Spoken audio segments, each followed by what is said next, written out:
It's interesting that Hanukkah is very associated with the menorah. But if we think about it for a second, why was the miracle during the time of Hanukkah performed with the menorah? There were so many laws that the Greeks made against the Jewish people. They said we couldn't keep Shabbos, we couldn't keep Rosh Chodesh, we couldn't keep Bris Milah, some say we couldn't even keep Sukkot. So why specifically did God perform a miracle with the menorah? And that became associated with Hanukkah.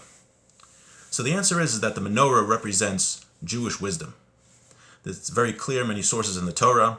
In fact, when someone davens, if he wants to become wise, it says he should tilt a little to the south, because the south was where the menorah was kept in the temple. So if you want to become wise, you're supposed to look a little to the south.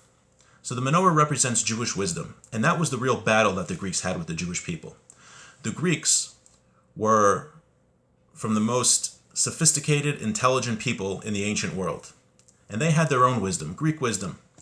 We still imitate it a lot nowadays. We have Greek architecture in many college campuses and in many government buildings.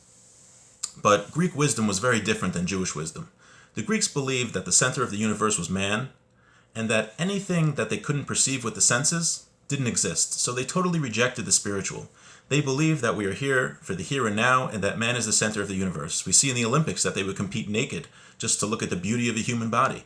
So all of their wisdom was just to improve man's lot in this world. The next world, anything after, didn't exist. But the Jews totally reject this view. Jewish wisdom comes from a holy source. Jewish wisdom comes from the Torah, which was given to Moshe and the Jewish people from Hashem at Mount Sinai. Jewish wisdom teaches us how to live a holy life, how to live a spiritual life, and it teaches us that we're not just here for the here and now, because the only thing that lives on is the spiritual, is our soul. And that the goal of life isn't to satisfy our physical desires and our physical pleasures, but rather we're supposed to become spiritual people, to focus on others, to study Torah, and to realize that there's more to existence than just the physical. But there's a whole spiritual reality that even though we can't perceive with our senses, we have a soul which can come in contact with it.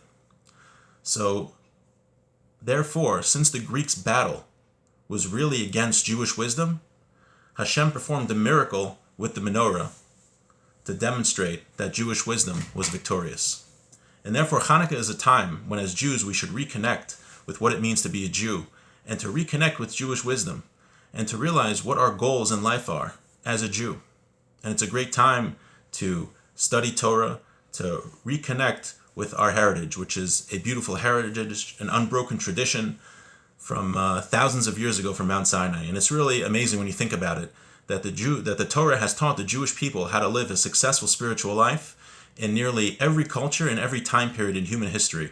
Jews have lived in Africa, in the Middle East, in Europe, in the United States, even in Asia, Australia, and Jews, and the Torah teaches Jews how to live that spiritual life. So this Hanukkah, we should all rededicate ourselves to what it means to be a Jew, and to reconnect with our holy, divine Jewish wisdom.